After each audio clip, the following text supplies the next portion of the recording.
قال الله تبارك وتعالى في كلام آخر والذين معه أشداء على الكفار صدق الله مولانا العظيم إن الله وملائكته يصلون على النبي يا أيها الذين آمنوا صلوا عليه وسلموا تسليما اللهم صل على سيدنا محمد وبارک وسلم۔ حمد و صلات کے بعد 1445 سن ہجری کا پہلا جمعۃ المبارک اور نیا سال سب کو بہت بہت مبارک ہو۔ سارے کہتے ہیں نا خیر مبارک، ماشاءاللہ۔ مانا کہ گرمی ہے، حبس کا سماں ہے، بارش، بادل اپنا جوش اور ولولہ دکھا کر پھر دائیں بائیں چلے جاتے ہیں، لیکن انشاءاللہ جس دن اللہ کی رحمت، اللہ کے اجازت ہوئی، اس دن انشاءاللہ بڑی پیاری ٹھنڈی بارش ہمیں میسر آئے گی انشاءاللہ۔ کل کا دن خلیفہ ثانی، خلیفہ راشد حضرت عمر فاروق اعظم رضی اللہ تعالی عنہ کی شہادت کا دن تھا، یکم محرم الحرام۔ حضرت عمر فاروق اعظم کے حوالے سے ہم نے پچھلے جمعہ بھی گفتگو کرنے کی سعادت حاصل کی تھی۔ آج کچھ وقت دیر ہونے کا سبب گاڑی میں پیٹرول یعنی بائک میں پیٹرول ختم ہو گیا تھا، جس کے سبب آنے میں تھوڑی تاخیر ہو گئی۔ حضرت فاروق اعظم رضی اللہ تعالی عنہ اسلام قبول کرنے سے پہلے بھی جب کفار کے لشکر میں تھے اس وقت بھی سخت تھے، اسلام لانے کے بعد اب اسلام میں سخت ہو گئے، کوئی غلط بات پسند نہیں کرتے تھے۔ اب نبی پاک کا زمانہ بڑا سختی میں گزارا۔ نبی پاک کے وصال کے بعد حضرت ابو بکر کا زمانہ آیا، اس میں بھی بڑے سخت رہے۔ اب حضرت ابو بکر کے وصال کے بعد جب آپ مسلمانوں کے خلیفہ مقرر ہوئے نا، تو آپ نے فرمایا اے مسلمانوں سنو، میں سخت اس وجہ سے تھا کہ نبی پاک نرم مزاج تھے، میں ابو بکر کے زمانے میں سخت اس وجہ سے تھا کہ حضرت ابو بکر بھی نرم مزاج تھے، لیکن اب میری سختی ختم ہو جائے گی۔ میری سختی صرف ان لوگوں پر رہے گی کہ جو اسلام کی پاسداری نہیں کرتے، جو قانون اور قاعدے پر عمل درآمد نہیں کرتے، جو فاسق و فاجر ہیں، ان کے لیے تو میں سخت رہوں گا، لیکن مسلمانوں کے لیے بڑا نرم ہو جاؤں گا، کیونکہ اب اللہ تعالیٰ نے مجھے مسلمانوں کا حاکم بنا دیا ہے۔ تو حضرت ابو بکر صدیق رضی اللہ تعالی عنہ کے وصال کے بعد آپ خلیفہ مقرر ہوئے۔ 10 سال 6 ماہ 4 دن آپ نے دورہ خلافت سر انجام دی۔ جب آپ خلیفہ مقرر ہوئے تو اسلام پھیلنا شروع ہو گیا، اور پچھلے جمعے بھی میں نے بتایا تھا آقا کریم کی دعا کی برکت تھی، کیونکہ آقا کی دعا کے 2 پہلو کہ عمر کو اسلام کی دولت، پھر عمر کے ذریعے اسلام کو عزت، مسلمان ہوئے تو کھلم کھلا کعبے میں نماز پڑھوائی، خلیفہ بنے تو فتح و نصرت کا سلسلہ ایسا شروع ہوا کہ مدینے سے جو قافلے چلے فتح کرتے کرتے یہاں بلوچستان مکران تک پہنچ گئے۔ حضرت عمر کے زمانے میں یہ مکران علاقہ ہے نا بلوچستان میں، حضرت عمر فاروق اعظم کا لشکر یہاں تک پہنچ کر اسلام کا جھنڈا لہرا دیا۔ اگر یہاں دیکھیں تو آرمینیا، حمص، دیگر کئی علاقوں تک جو اسلامی سرحدیں نظر آتی ہے، دنیا کے کونے نظر آتے، یہ نہیں کہ صرف مدینے میں بیٹھے تھے تو آس پاس میں اسلام پھیلایا۔ لشکر بڑھتے گئے، آگے لشکروں کو بڑھاتے گئے۔ اور آپ کی حکومت کیسی تھی؟ انسان تو انسان، ہوا پر بھی آپ کی حکومت، زمین پر بھی آپ کی حکومت۔ مدینے کی زمین پر ہے، مدینے کی زمین ہلنے لگی، جسے کہتے ہیں زلزلہ۔ زلزلہ آیا، آپ کے ہاتھ میں درہ ہوتا تھا، آپ نے وہ درہ پکڑا اور پکڑنے کے بعد زمین پر مارا۔ زمین کو کہا، اے زمین، کیا میں تجھ پہ انصاف نہیں کرتا تو کیوں ہلتی ہے؟ وہ دن 1400 سال گزر گئے، آج تک کسی نے نہیں سنا ہوگا کہ مدینے کی زمین کبھی ہلی ہو، کبھی زلزلہ آیا ہو۔ اب آئے ہوا پر حکومت، آگ پر حکومت۔ لوگ آئے کہنے لگے یا امیر المومنین، لاوا پھٹا ہے، آگ نکل رہی ہے، مدینے کی طرف بڑھ رہی ہے۔ آپ نے فرمایا گھبراؤ مت۔ اچھا، فائر بریگیڈ تو تھی نہیں 1400 سال پہلے، اب آگ کو روکے کیسے، آگ کو کنٹرول کرے کیسے؟ تو آپ نے اپنا قمیض دیا، کہا یہ لے جاؤ، جہاں آگ بڑھ رہی ہے آگ کے قریب کرتے جانا۔ لوگ لے گئے قمیض، آگ کے قریب کرتے گئے، آگ پیچھے کی طرف بڑھتی گئی۔ وہ لاوا جہاں سے پھٹا تھا وہیں جا کر رک گیا۔ یہی نہیں، دریا پر آپ کی حکومت۔ اب کوئی کہے گا دریا پر حکومت؟ دریائے نیل جب مصر فتح نہیں ہوا تھا تو یہاں کا معمول دستور تھا کہ یہاں ہر سال دریائے نیل کا پانی خشک ہو جاتا تھا۔ کیا کرتے تھے؟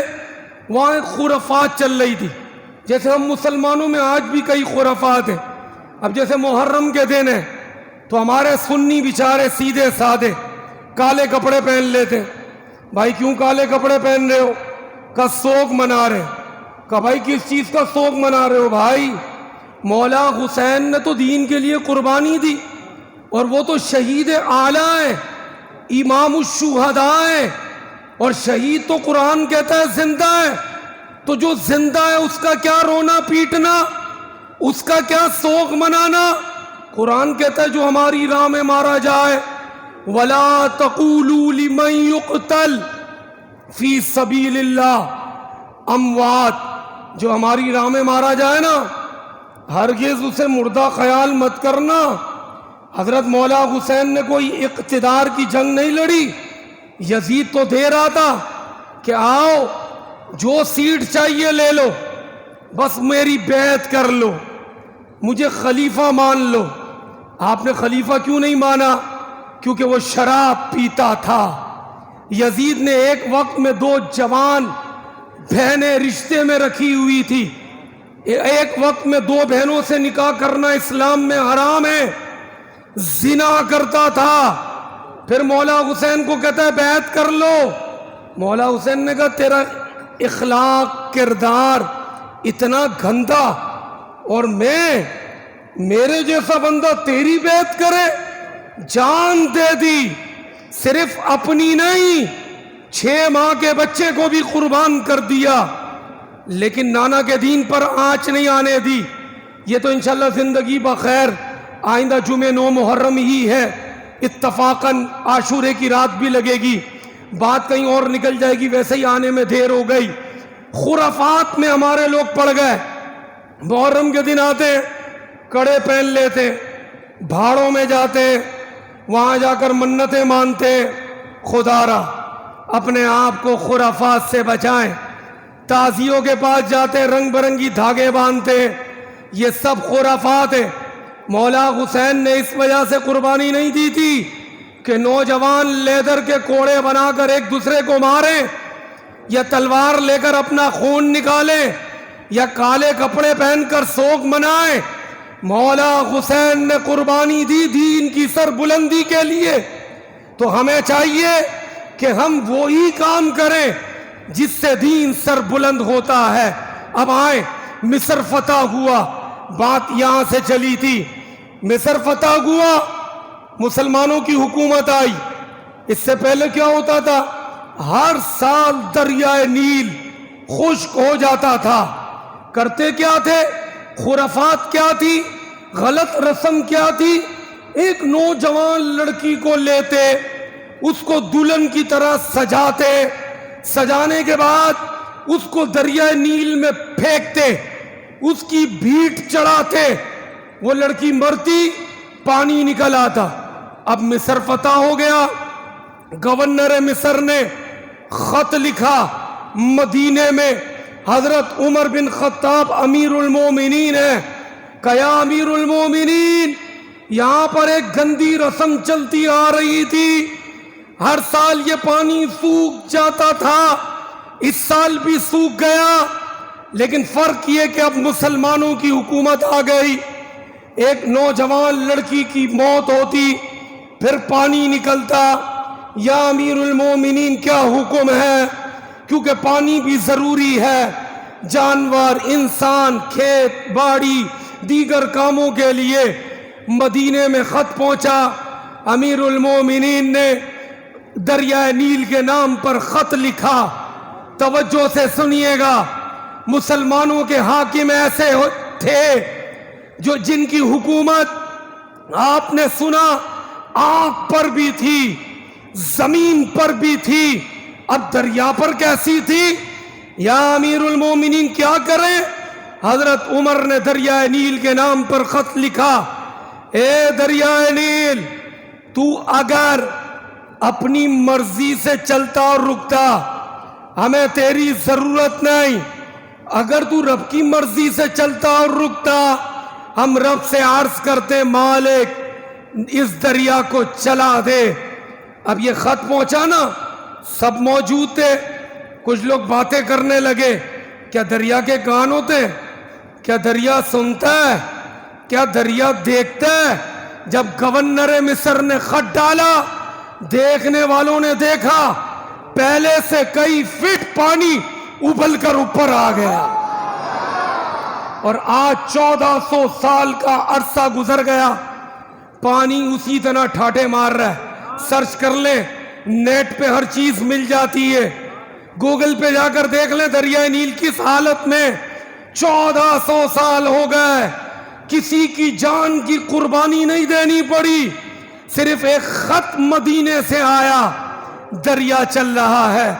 امیر المومنین خود عدل کرتے تھے, پھر لوگوں پر لاگو کرتے تھے. جس کو گورنر بناتے نا, آپ کے کچھ قانون قاعدے تھے.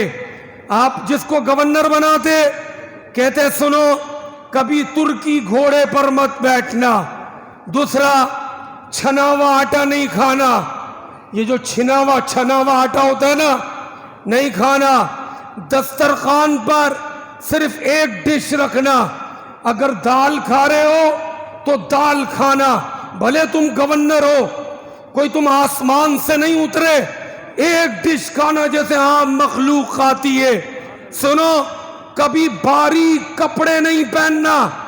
باہر سے آتے تھے نا سفیر, وہ باریک کپڑے پہنتے تھے, ریشمی کپڑے پہنتے تھے, کہا ان کو دیکھ کر کبھی بدلنا مت. اور سنو, اپنے مکان کا دروازہ بند نہیں کرنا. 24 گھنٹے تمہارا دروازہ کھلا ہو، باہر گارڈ نہ بیٹھا ہو، کسی کو روکے نہیں. آج تو آپ علاقے کے ایس ایچ او سے نہیں مل سکتے جب تک آپ کے تعلقات نہ ہو. یہاں گورنر کو تلقین کی جا رہی ہے کہ بغیر گارڈ کے تم نے رہنا ہے، گارڈ نہیں رکھنا، دروازہ کھلا ہونا چاہیے. یہ پالیسی دے کر اور جتنا اس کے پاس مال ہوتا وہ قواعد لکھ لیے جاتے کہ اب یہ گورنر بنا، اس کے پاس اتنی دولت ہے، کیونکہ مانیٹرنگ سسٹم تھا کہ اب یہ گورنر بنا، اتنا سسٹم ہے کیونکہ انٹیلیجنس ڈپارٹ حضرت عمر نے بنایا. یہ جو مردم شماری ہو رہی ہے یہ ڈپارٹ بھی حضرت عمر نے بنایا.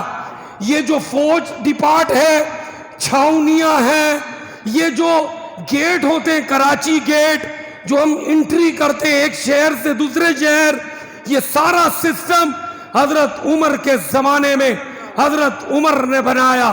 اب گورنر بنا کر بھیجتے تھے. آپ کو ایاز بن غنم جو ایک گورنر تھے، ان کی شکایت ملی کہ انہوں نے اپنے دروازے پر گارڈ بھی بٹھا دیا، وہ باریک کپڑے بھی پہنتا ہے.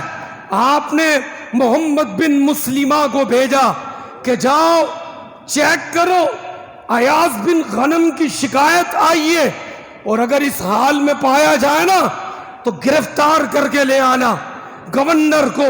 وہ گئے محمد بن مسلمہ، انہوں نے دیکھا کہ گورنر نے گارڈ بھی بٹھایا ہوا ہے اور باریک کپڑے بھی پہنے، پکڑا، گرفتار کیا اور مدینے لے گئے.